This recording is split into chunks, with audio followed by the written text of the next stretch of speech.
Well, hi there, Ollie Anderson here. You're listening to Creative Status. This is a podcast about using your creativity to improve your life.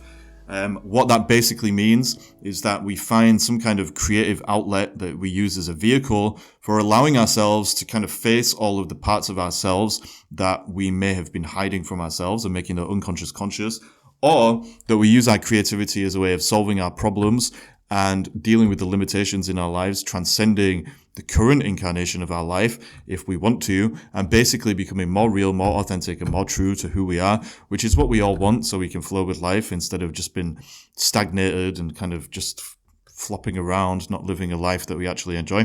This podcast episode that you're about to hear is an interview with Charna Cassell. Charna is a really cool person. She has a podcast herself about sexual trauma. It's called Laid Open Podcast. I would recommend it if you're into psychology in general or just life stuff. She works as a therapist, a somatic therapist, which means that she helps people to get back in their bodies. That's one of the themes of this podcast. But ultimately, what we talked about in the interview is the idea of going from trauma to transcendence. That's really relevant to what we talk about here on this podcast, because ultimately creativity is a way of transcending all of the bullshit that we've picked up in the past, the scripts, the patterns, the ideas, the assumptions, the self-identity that we have become attached to because of our emotional stuff. I won't say too much more, but if that sounds interesting to you, then you're going to get some good value out of this, I would imagine. There's a lot of insight. There's some practical stuff that you can do if you do have trauma in your own life, or if you just want to start moving forward and getting better results from life as a whole. Charna, thank you so much for coming on the podcast. Everybody else, thank you for listening, and I really hope you enjoy this because I had a great time talking to Charna. Here we go. Here's the interview. Thank you so much. Oh, hi there, Charna. Thank you for joining me today on Creative Status. I found you when I discovered your podcast, which is about all kinds of interesting topics, which I'm sure you can share with us in a few seconds. Probably, based on what we've said, this conversation is going to cover a lot of ground. But before we get into it, do you want to just quickly introduce yourself and tell the world, who you are, what you stand for, all those kind of things? Hi, Ollie. Thanks for having me.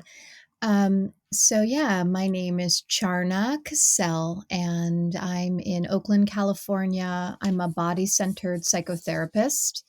And for those of you who don't know what that means, something called somatics, which is the mind, body, emotions, and spirit are all interconnected. And instead of going to see a psychotherapist where you just simply sit and talk about what you're wanting to change in your life, I will engage with you doing martial arts-based practices, body work, visualization, meditation, a bunch of different things to rewire your brain through your body.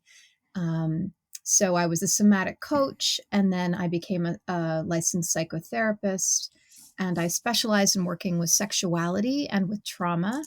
And I have a private practice in the Bay Area and virtually, as well as I have a podcast called the Laid Open Podcast, LAID, Laid Open. And I'm working on creating courses to serve people that can't afford to and don't have access to somatic work in their area. Wow. So that's what I'm up to. Right. So it sounds like you're a very busy person. You've got lots going on. What was it about the somatic stuff that called to you, I guess? Like, why did you go down that path and get into working with the body?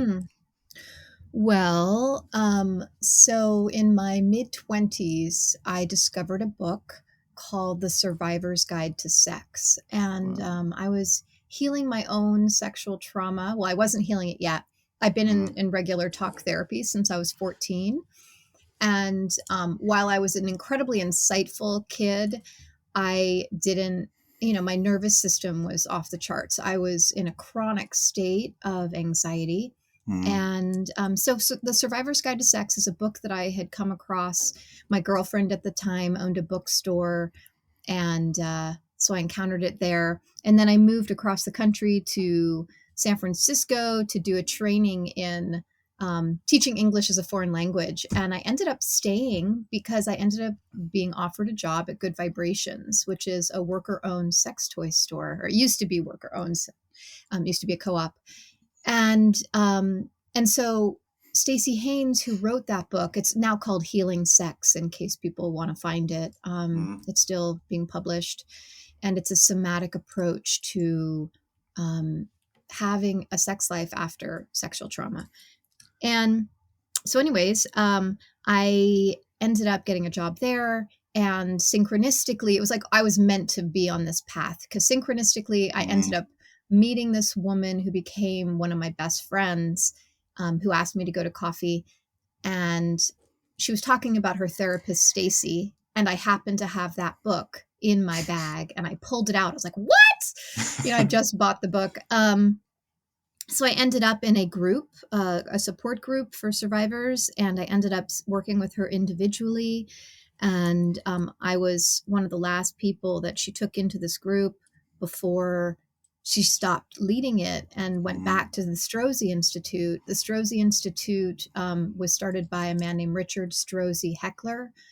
And his approach is to embodied leadership.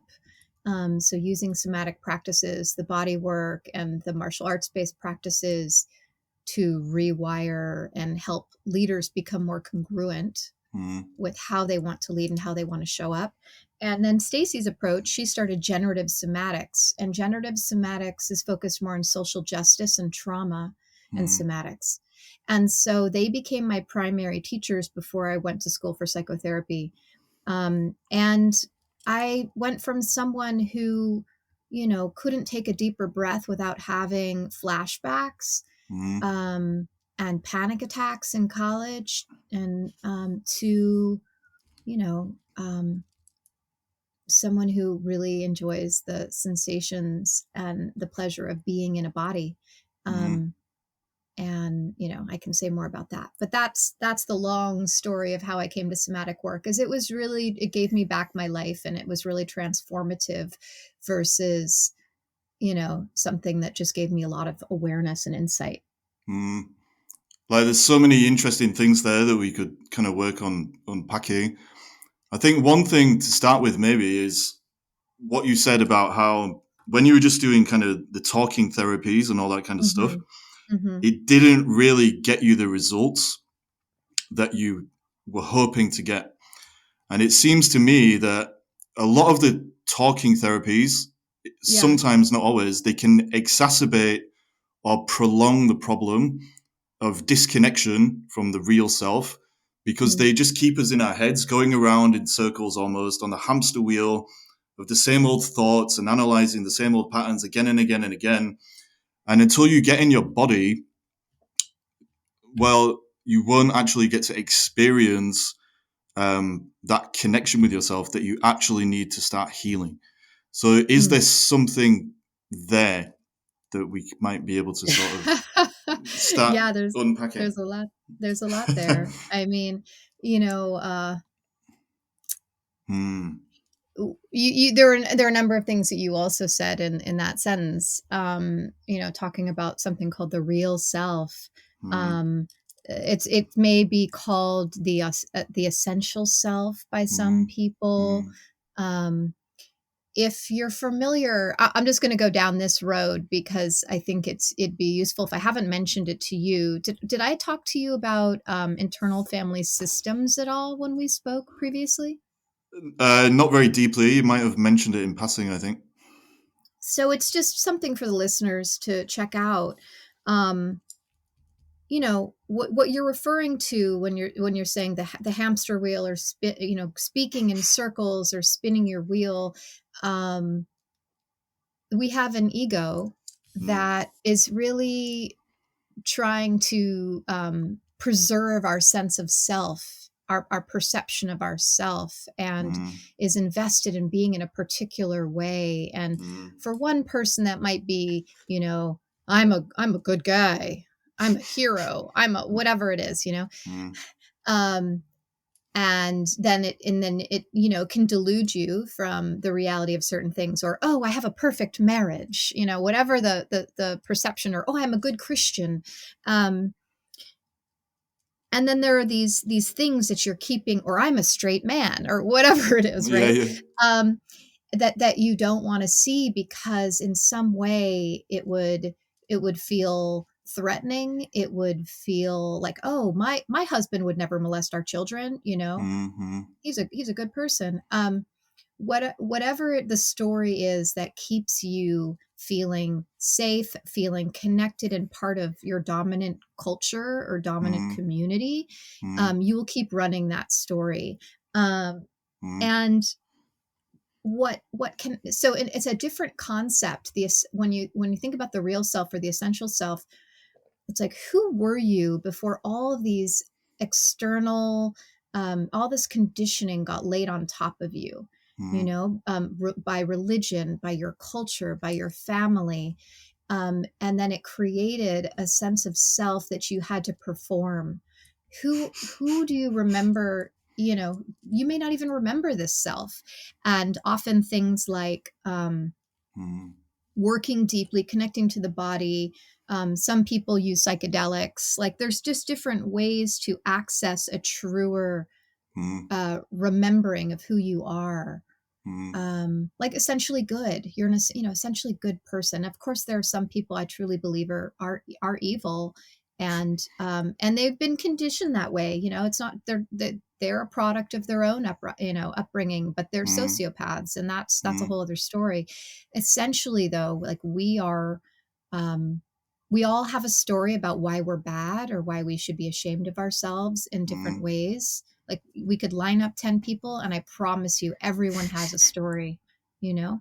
Mm-hmm. Um, and it's, and some people may not resonate with me saying it this way, but I'll say it this way anyways. But it's like I believe God or good, it's the same difference. It's like separation from good, separation from God, Mm-hmm. where we are part of the fabric of the cosmos. We are all made of the same thing in this, in a positive sense. I believe in benevolent energy in that way, Mm-hmm. Um, um, but I'm gonna take a sharp turn and come back to your original question.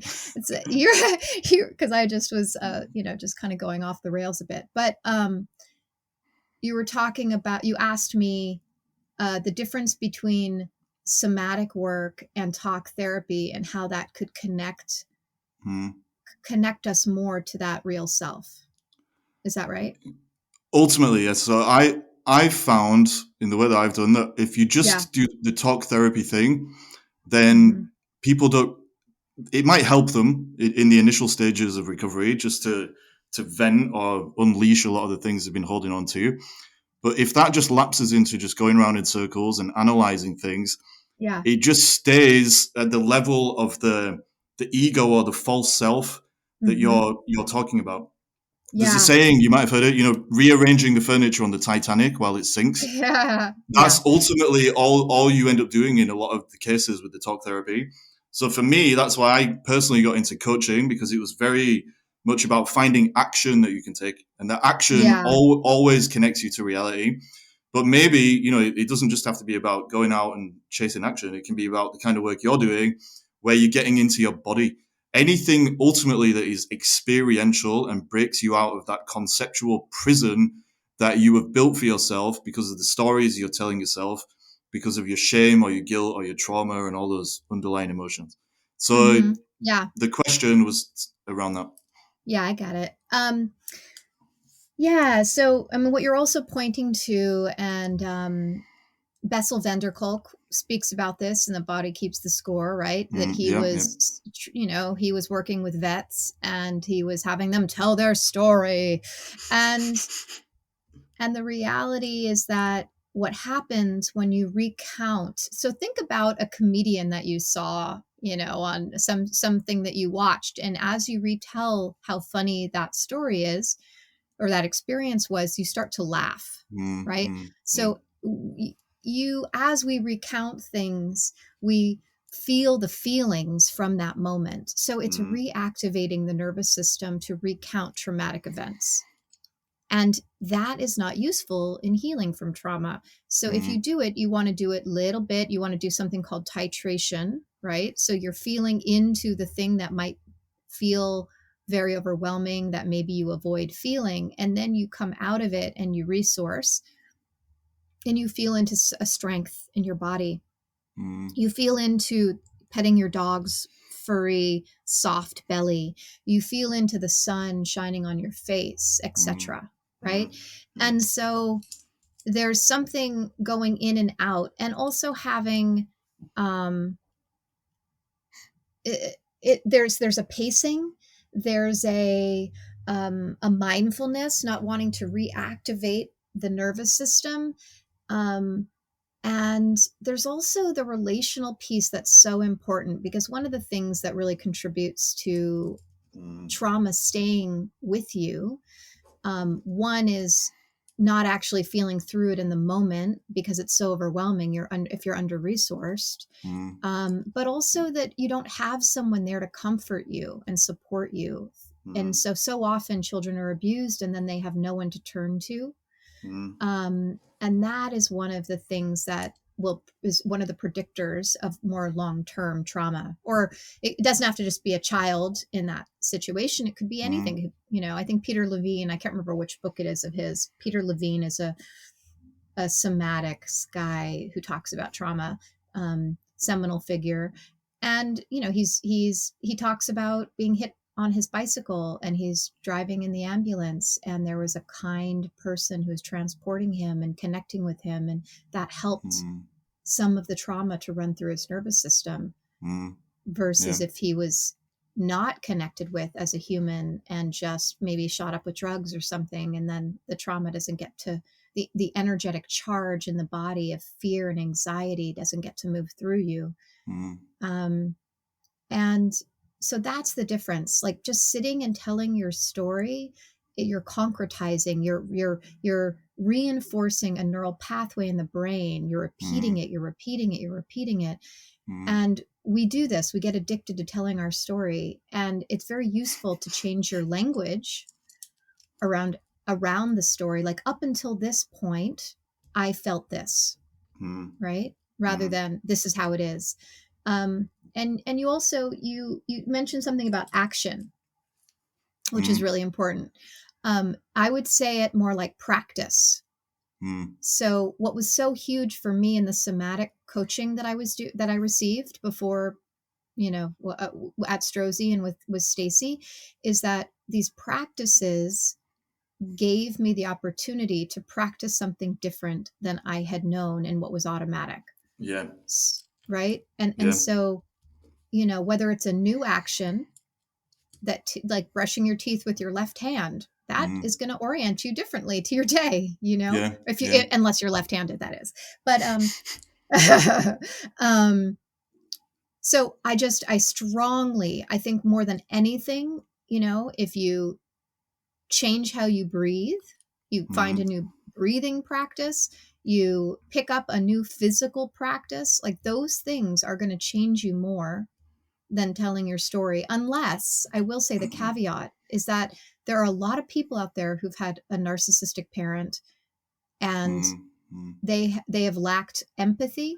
They have had their reality totally, fed back to them, and they've been gaslit so that they Mm. just don't know what's real. And so that in those cases, empathy and a witness and listening and someone really caring for you and developing that relationship and just being present with you as you are, Mm. and you getting to have needs is really valuable. So I don't want to Yeah. disregard that. That's all very valuable. But then in terms of actually experiencing the world and yourself differently, practice is essential. Mm. Yeah. 100%. The way that I like to kind of simplify the process is, first you need to raise awareness of who you really are, what life Mm-hmm. is, all these kind of things that you may have lost touch with if you become disconnected from yourself because of trauma or whatever else. Then you have to accept who you are, what you want, why things happened, all these different things. And then you have to do something with it. So yeah, the talking therapies are very useful at the start of the process, I think. Mm-hmm. But I've seen that a lot of people just get stuck there for years and years and years, Mm-hmm. and they never move forward. And it's because they skip out the part that you're talking Yeah. about practice and action and even acceptance to some level of how things Mm-hmm. actually operate in reality and that kind of thing. One thing that you said, which is really, really interesting and important, is this idea that we can get addicted to telling our stories. And that's Mm, something that I've seen as well, like just in my coaching practice or when I worked in mental health. A lot of people, they don't realize, because, they've never really had to think about it, but their whole ego or self image is actually just a habit that they've picked up a lot of the mm, time.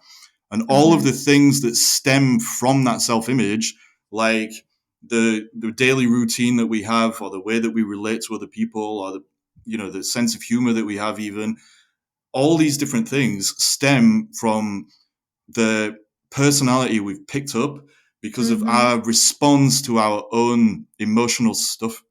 And so Yeah. I think that the more extreme the trauma that we've experienced, and especially if we've been unfortunate enough to not have people around us to support us in the way that you mentioned, the Mm-hmm. more extreme it becomes, the more we become attached and addicted to a self image that causes us to think we're independent, disconnected, and Mm, separate from everybody else. And mm-hmm. so that is when we do need to have some kind of a relationship building kind of approach in the early stages of recovery. But Yeah. only after we've been through that can we start to let go of the addiction to our self image by creating new practices for ourselves, basically, something along those lines. Um, Mm-hmm. do you think that's true? And if so, how can we start to construct new practices in our lives to kind of expand the edges of our, self-image and the habits, etc., that have found root in that self-image? ETC. What's that? Yeah. So basically, what I'm trying to say is, if you have a certain self-image that you've kind of become habituated to because you're running on autopilot, then your life as an extension will be a reflection of that unreal self image. So, for Yeah. example, yeah. No, no, no. I'm just asking, what is ETC? What is that an abbreviation for? So it's just, etc. So anything that Oh, it, oh, etc. I thought ETC stood for something. no, That's so no, no, funny. no. I thought I'd lost Okay. my mind then. Yeah. No, that's so funny. I was like ETC. ETC. Well, we can make it mean something if you like. I was like the essential thing. I was like, what did I miss? What is he talking about? Yeah. So very, very technical language that I'm using there. But That's so funny. so do you understand what I'm saying, right? So if you've got this self image, Yeah. then all kinds of things will, you'll build your life around all of these ETC type things purely because you're trying to support the self image. And so Yeah. if, Yeah. yeah, yeah. So how can we break free of that by Well, using, yeah, you said a lot. So let me just, I'm picking one of the many things I could respond to. mm, Um, let's see. So, uh, first, so you started to talk about, being addicted to your story mm, and do how to change that, how to start something different, like what can interrupt that. And mm, what's funny is I actually, when I think of someone being addicted to their story in particular, I remember a guy I went on a date with a zillion years ago who had been a heroin addict, and he was telling these stories like the whole time we were having coffee. um and they were, some of them were quite funny and also horrifying. And he just was telling them, and I realized, mm, and he was someone, I think he ghosted me pretty quickly, um and disappeared. And our mutual, I talked to my mutual friend about it, and and I was telling him about what had happened. He's like, oh yeah, he's totally addicted to telling to his story. And then while he's not no longer using, mm, the using heroin got mm, replaced by telling the story of that yeah, time, right? yeah, And mm, just like we were talking earlier about when you're whatever you're talking about, it will flood your body with that sensation, that whether it's you're laughing from watching the comedian, whether it's a war story, whether it's a trauma story, it's like it's reinforcing that sense of self. So one of the things is Wow. really being mindful of your language and how you talk about things, like, and really going like, what is the story that I tell, and what do I want to tell, who do I want to be? And you used multiple words. I can't remember, right now it's evading me, but so Breaking the Habit of Being Yourself is a very useful book. Breaking the Habit of Being Yourself by Dr. Joe Dispenza. Wow. If it was so funny, I was like, did I tell you about that book the last time we talked? If not, like, you basically, you had said almost all the words in the title, and then you Right. were Yeah, that's weird. I was like, you have to read this book. I highly recommend, he's a neurologist, a psychologist, and a chiropractor who had healed himself. He'd been crushed by an SUV during a marathon, and had 9 vertebrae that were destroyed, and 4 doctors insisted he needed to have surgery, and he refused. And instead, he visualized his body regenerating and healing itself. And in 10 weeks, he had regenerated his vertebra. Wow. And so this whole movement has kind of formed around him. He basically swore during that time. He's like, if I recover, I will commit my life to helping people heal. And he has, and it's pretty remarkable. I cured an autoimmune condition doing that work.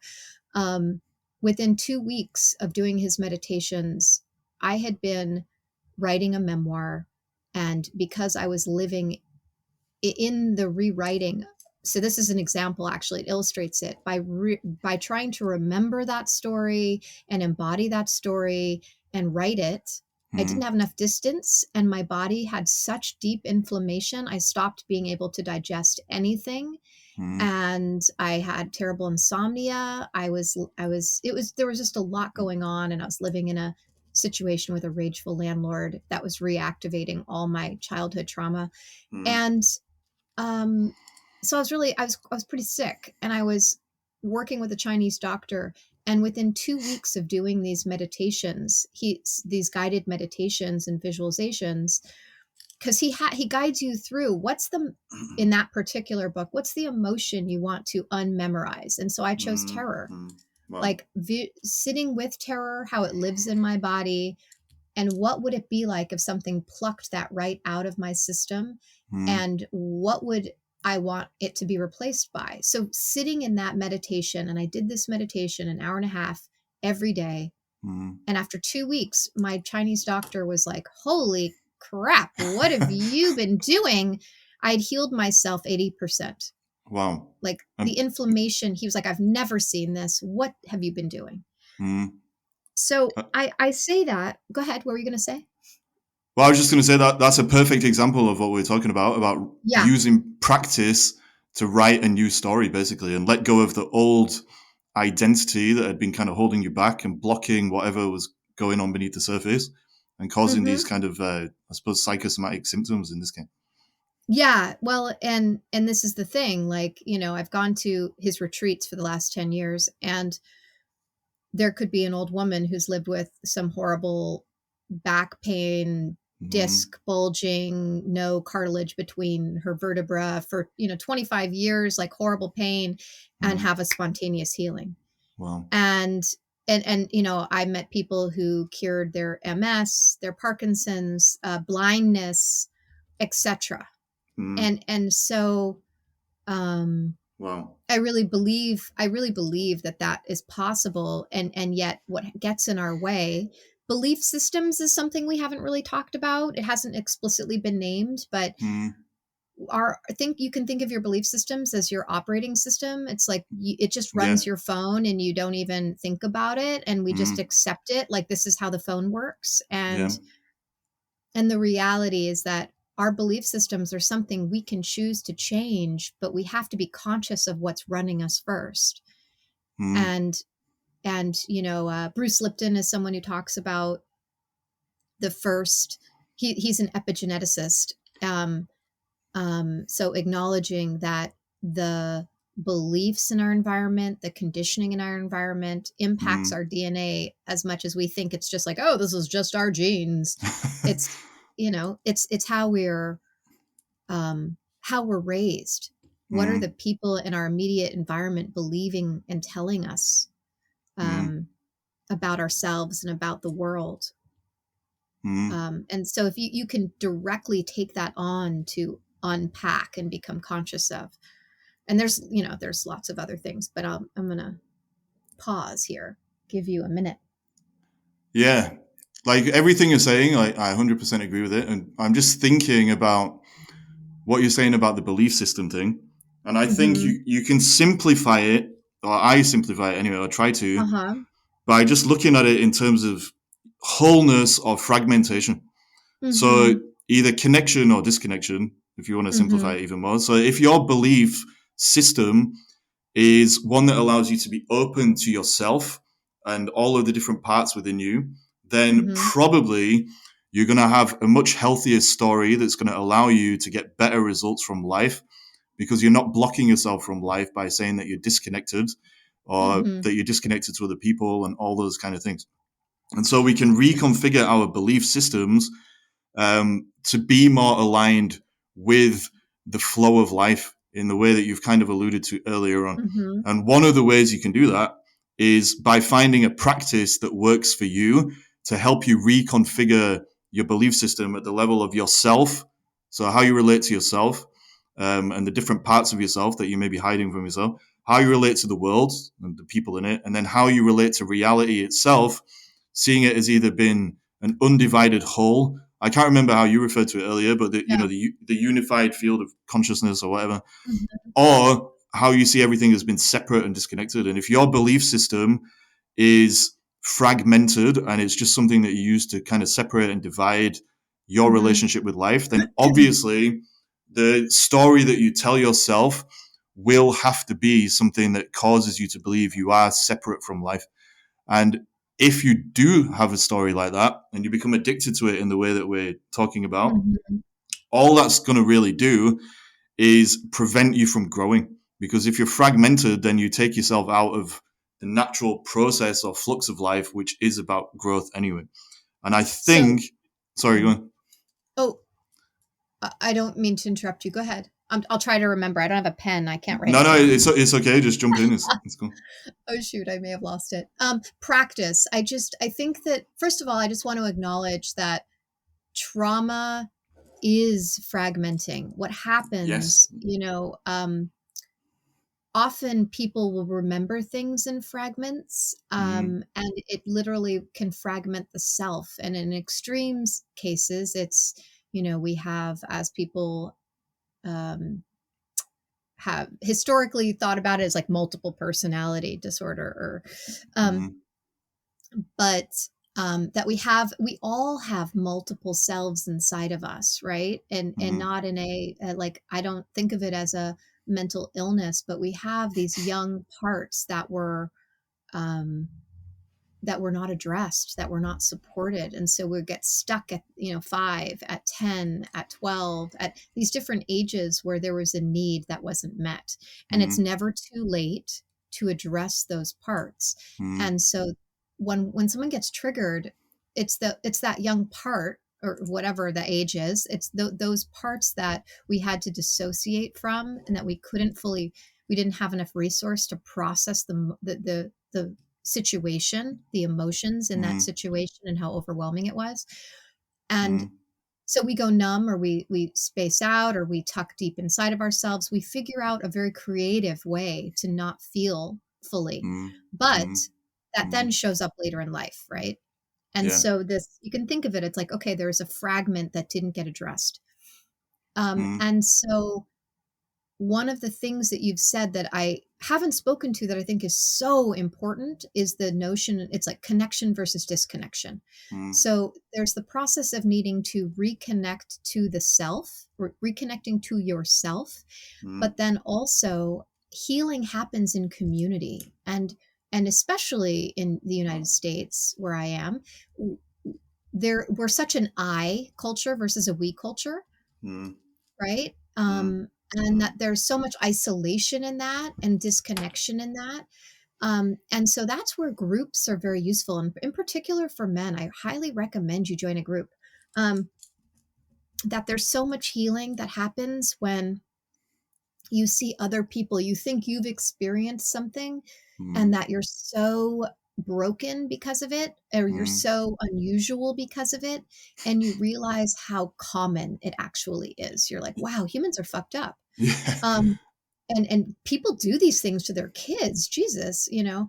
Mm, Um, and so when you're in community, at the Strozzi Institute, I, at that time, was pretty terrified of men, and yet I followed my teacher, Stacy, to this community, mm, and I was very, very uncomfortable. And there'd be like 40 people in a class, and we'd have these small groups of 10 people or something like that, 8 people. And and there was a man who was 6'4", and that was the size of one of my abusers, my mm, stepfather. Um, and he was he'd smile at me, and all I could see, I would look at him and think, ew, he wants to fuck me. Like that was mm, my projection onto this man. Like I felt so threatened by him and so uncomfortable with him. And then one of the things that we practiced in these groups was telling a story. And what it was called was an emotional autobiography. We'd pick an emotion and tell the story from that emotion. And this guy told a story about how he was bullied as a kid wow. and how afraid of men he was. And it was so important in my own healing to realize how vulnerable we all are and Mm, how men became three-dimensional to me in that moment. I was like 24 at the time. And he became a friend of mine, this guy that I had totally been disgusted with and projected all this stuff onto and felt so scared of. And mm, suddenly he became human. mm, Um, and we really need to heal in community. And it's not just telling each other our stories and developing empathy and feeling connected because we share common experiences, but also mm, one of the things that we did in those communities is say, this is what I'm growing into. This is what I want to build in my life. And then these mm. other people are witnessing you and holding you accountable Yeah, yeah, in practices. Like we'd figure out what are my action steps? yeah, What do I need to do to make this into a reality? What do I yeah. need to do differently in my life? And then all these people were our Wow. resources. So I really recommend uh, that you, if you are isolated out there and you are, maybe you have one person, you have a therapist you're working with, or Mm, one friend, like figure out a way. And that's why things like the 12 step, which is a free group that you can go to. uh, I think one of the reasons they're useful for people, right? yeah. Witnessing, accountability, group support, feeling not alone, really important. Mm. There's so many things there that I could unpack. I think the benefit of being in the kind of groups that you're talking about Hmm. is that there's two things. They're both related. One, it shows you that the story you're telling yourself about separation and disconnection, blah blah blah, is not true. But also, it tells you or helps you to see, because of the support that you're getting from other people, that you don't just have to live on autopilot and just become something as a product of the scripts and the programming and the conditioning you've picked up because of the trauma. That Hmm. actually, if you can transcend your ideas about yourself, you can transcend the Hmm. ego stuff, then you can start asking yourself new questions. In this case, who am I becoming? And to start becoming the real version of you that you wouldn't have become if you hadn't been able to step away from the trauma and the illusion of stasis that comes with that. Does that make sense? Um, yes, it does make sense. So by transcending yourself in this way, Hmm. you ultimately get moving again. And it's that thing, isn't it? Like trauma ultimately just means that the past has got a hold of you very, very rigidly. and it's stopping you from seeing what's actually happening in the present, and it stops you from Mhm. choosing a future that you want to move into. And actually, Absolutely. yeah, that is where this gets into the whole thing about creativity, because actually the creative process is exactly that. In this case, we're talking about transcending trauma to create ourselves and create our lives in the way that we want Mhm. to. But it's Mhm. always the same thing. You have some ideas that you've picked up about yourself, the world, and reality, like I keep saying. You take those ideas and then you're either present with them so that you can mold them, or you're just kind of allowing them to dictate what you think the present should be. It's changing your perceptions and interpretations of Mhm. life.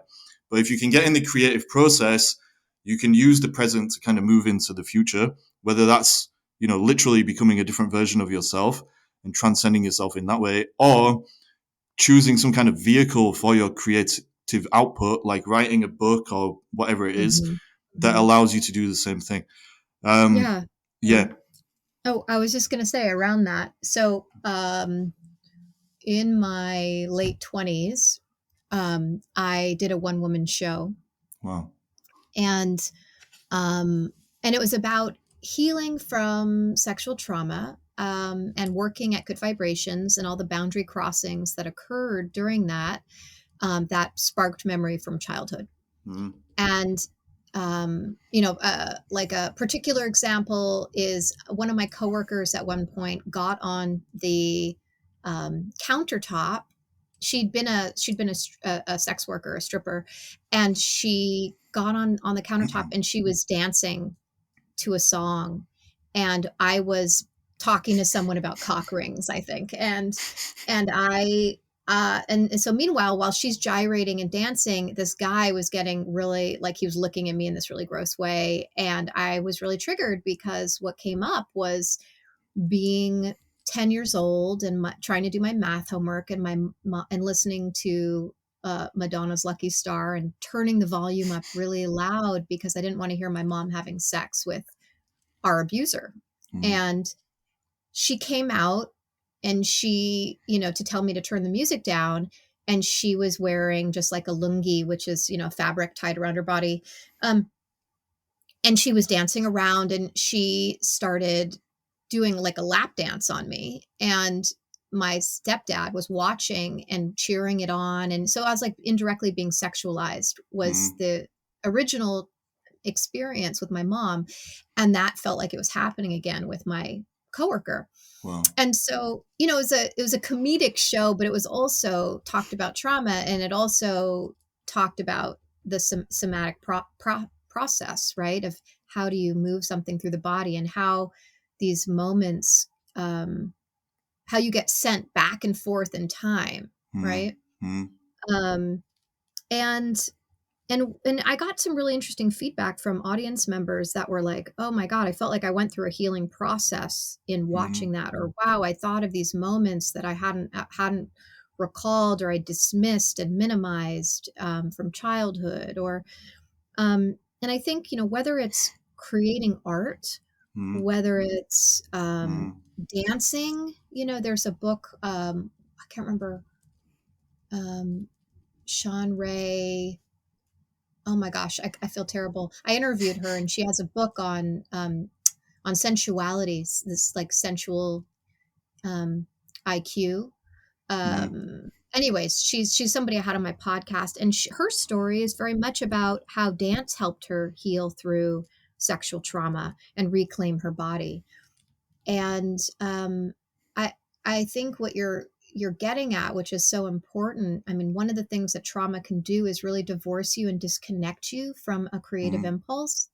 I mm, think that some people mm, become kind of mad scientists and actually really use creativity to heal, which I would do art for 10 hours at a time by myself. So I really feel like I stayed connected to my creative impulse.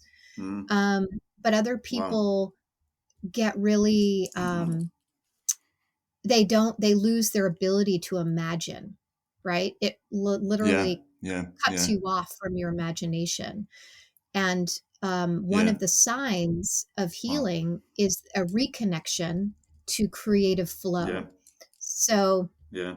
there can Wow. suddenly be out of nowhere as you're healing, like this massive, it's like an impulse to create. It could be Yeah. little Yeah. things, it Yeah. could be big things, it could, could be a craft project. But allowing yourself to trust yourself enough to make a Mm. decision, like, what Yeah. color do I paint this?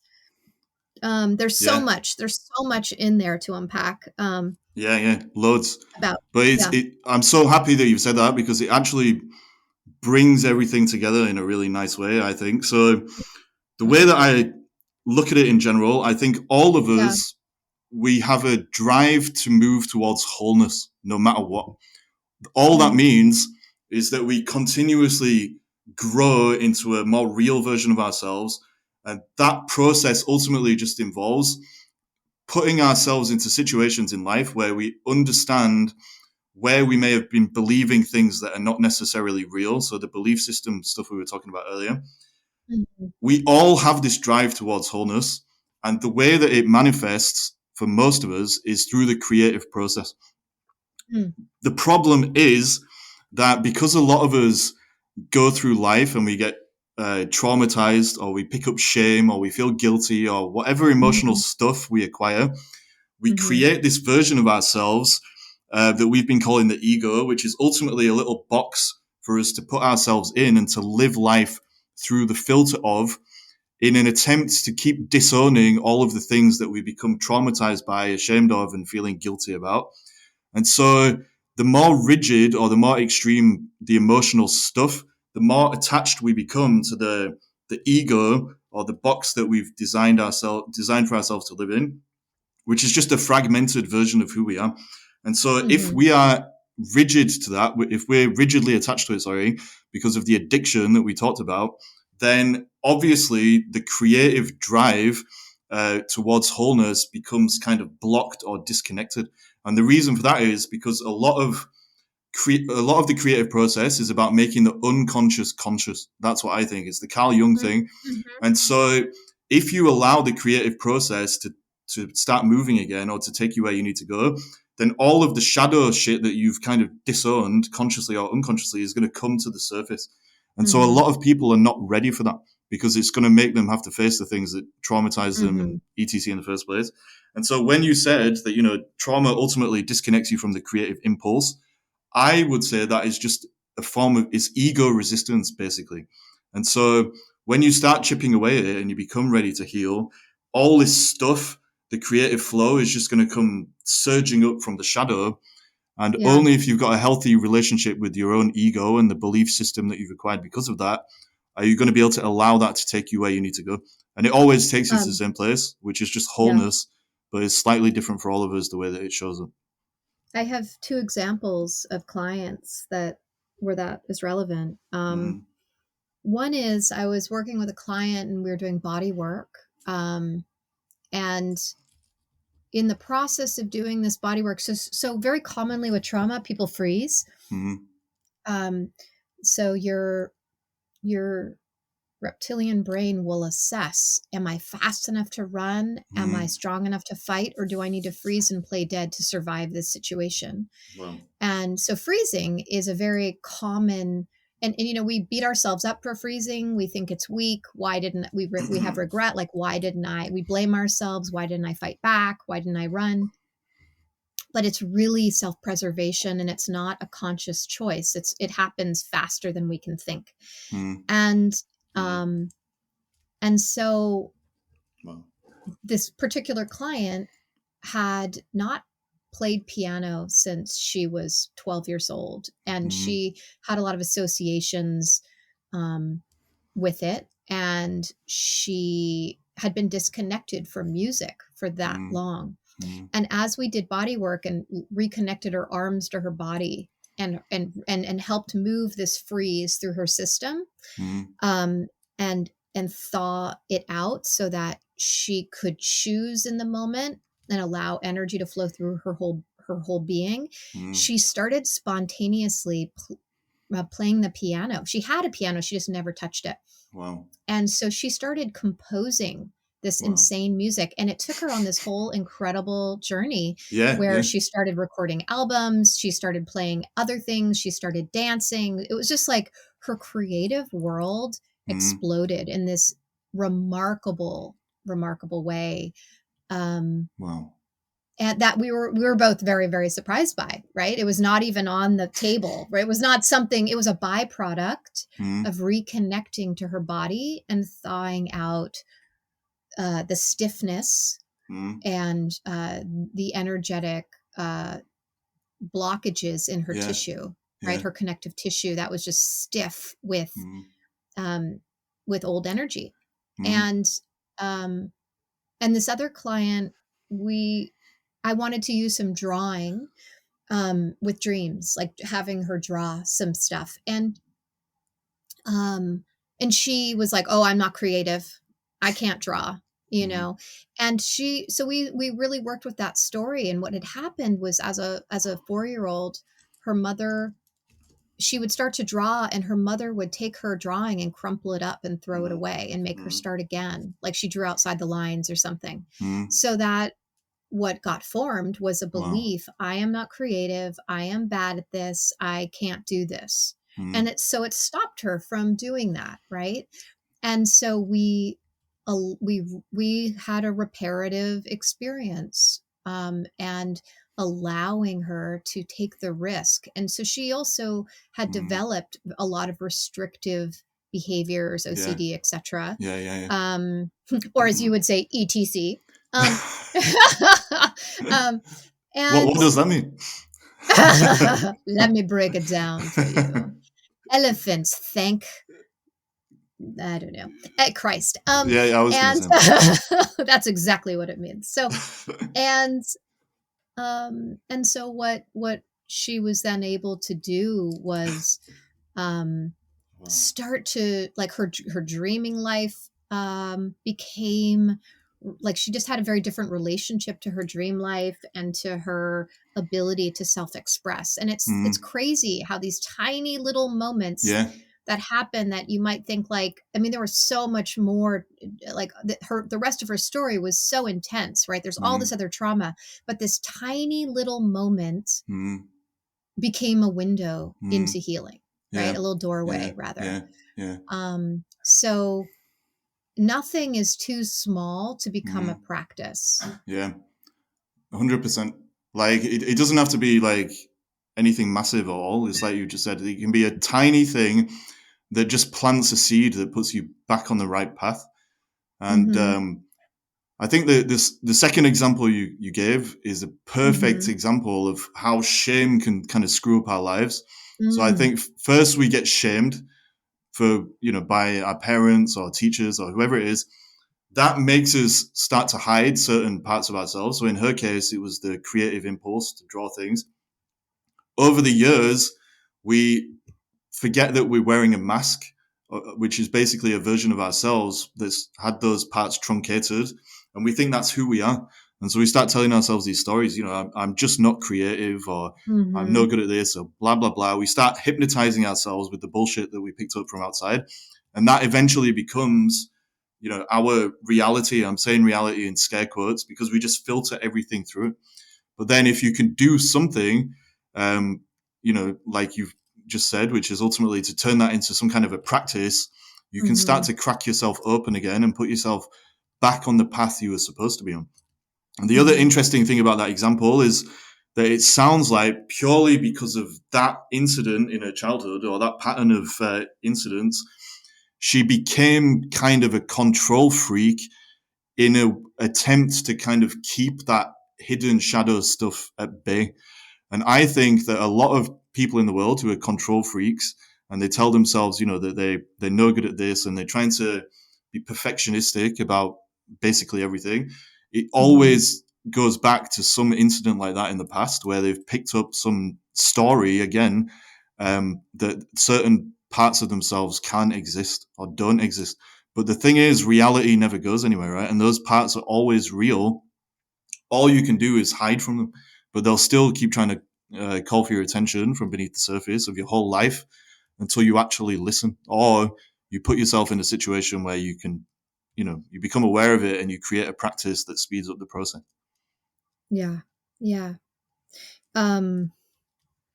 Another example along those lines, a little less about creativity, but more about aliveness. And, while I talk a lot about sexuality in my podcast, I'm really talking about aliveness. And when I say aliveness, I mean allowing the energy in your body to flow through you, which then you will feel. You will feel your sensations, you'll feel your emotions. And that can be really feel very unsafe if you have a history of trauma, because feeling yourself, it's like being numb means you feel less, right? Holding your breath means you feel less.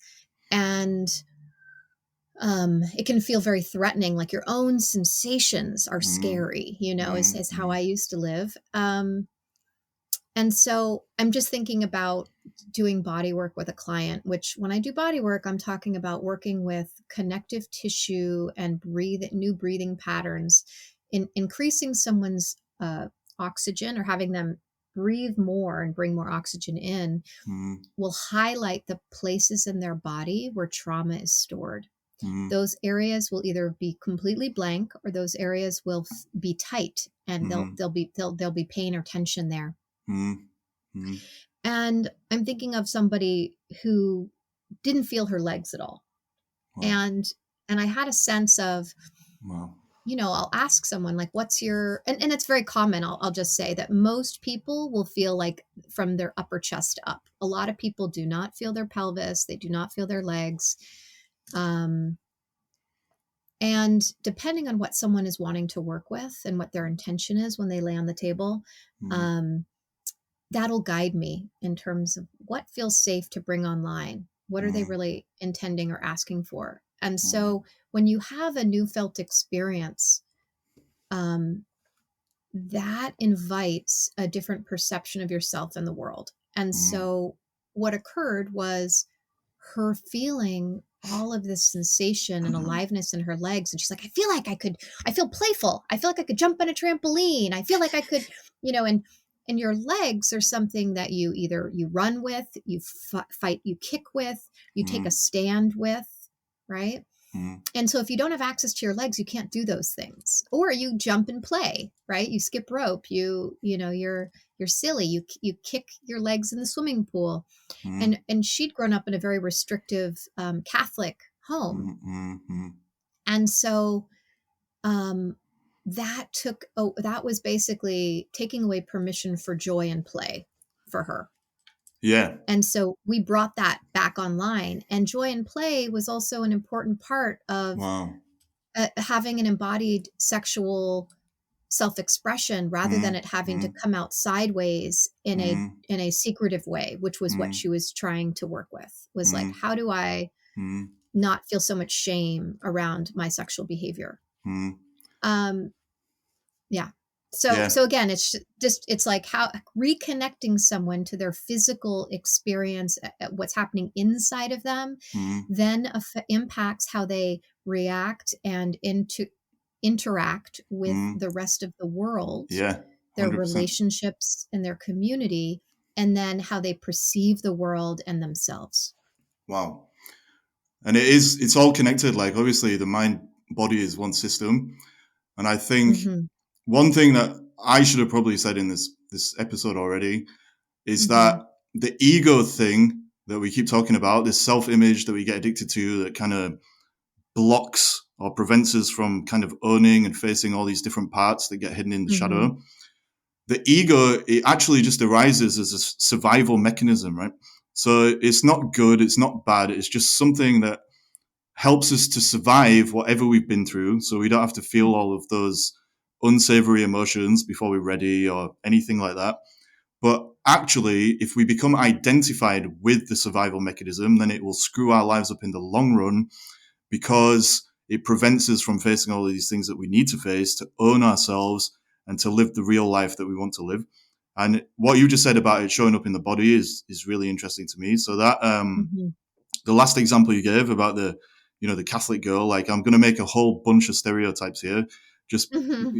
based on like people I've worked with that have like, you know, the Catholic block and Catholic guilt and all that kind of stuff.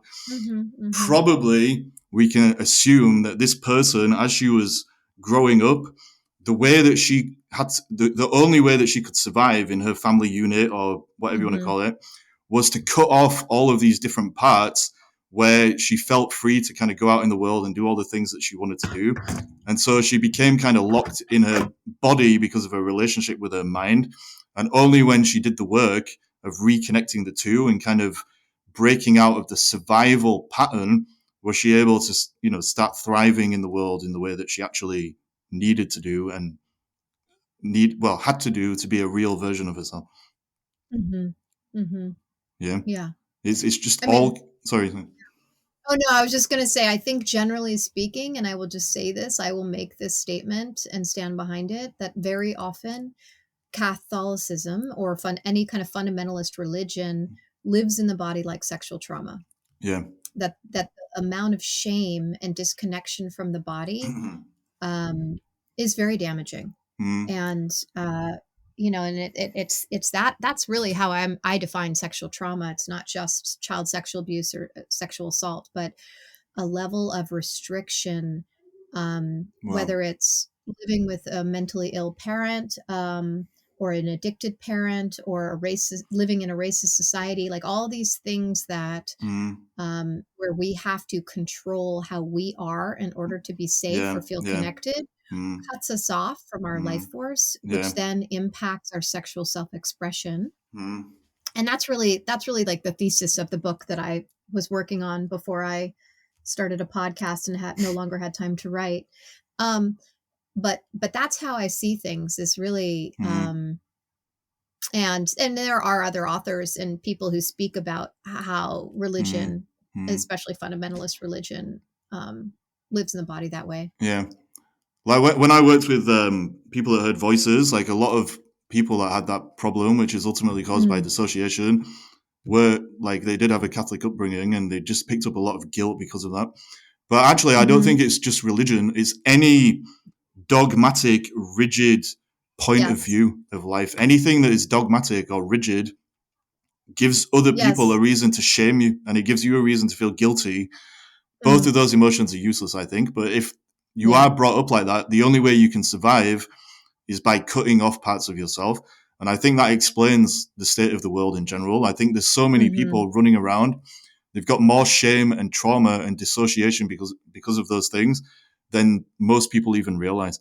And that's why the Yes. world is a very thinky place, and a lot of people are not in their bodies, which is causing all these issues. I've just realized we've been talking for like an hour. Yeah. Yeah. Time showed us fly. Yep.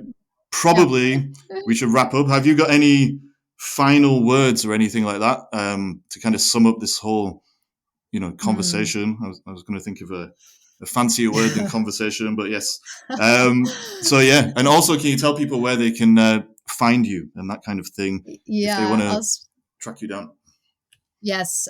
You can follow me on Instagram at Laid Open Podcast. You can find my podcast at charnacassell.com, or Spotify or Apple or wherever you listen to podcasts. You can also read more about my work at passionatelife.org. And I'm also on Facebook at Laid Open Podcast. And yeah, and so soon, hopefully, maybe in the new year, I will have a course that I'm offering. I also have a Wow. Patreon. You can, if you want to support my podcast, so that it continues and it gives me more time to actually work on the book so that the book can get out there, that would be beautiful. Thank you so much. And final thoughts. No, I just, it's really heartening to me that there are more and more people figuring out Mm, how to heal themselves. And there are all these like free resources out there. And I highly encourage practice and meditation as free resources, getting into some kind of physical practice. If you tend mm, to drive yourself hard, mm.